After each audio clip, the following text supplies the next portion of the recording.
तर राजधानी दिल्लीत उपमुख्यमंत्री शिंदेंचा सन्मान करण्यात आलाय। महादजी शिंदे राष्ट्र गौरव पुरस्काराने शिंदेंचा सन्मान करण्यात आला। या सोहळ्यानंतर मुंबईत परतले कार्यकर्त्यांकडून त्यांचं जल्लोषात स्वागत करण्यात आलंय। माननीय उपमुख्यमंत्री माजी मुख्यमंत्री यांना माधवजी शिंदे यांचा गौरव मिळालेला आहे आणि या गौरवामुळे आम्ही सर्व या ठिकाणी हर्ष उल्हासामध्ये या ठिकाणी बँड पथक संपूर्ण या ठिकाणी तयारी करून आम्ही आलो होतो।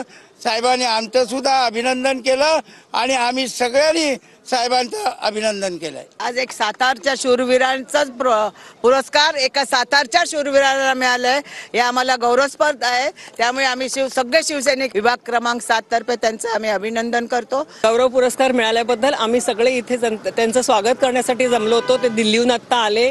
आम्ही इथे मुंबई एअरपोर्टला त्यांच्यासाठी थांबलो होतो। सगळे महिला पुरुष पदाधिकारी इथले आणि शिवसैनिक सगळे, आणि आम्ही त्यांना शुभेच्छा दिल्या, त्यांचं अभिनंदन केलं। आम्हाला सगळ्यांना याच्याबद्दल खूप आनंद आहे। महत्त्वाची बातमी आहे, महादजी शिंदे राष्ट्र गौरव पुरस्काराने शिंदेंचा सन्मान करण्यात आला आणि सोहळ्यानंतर शिंदे मुंबईत परतले। कार्यकर्त्यांकडून जल्लोषात त्यांचं स्वागत झालंय।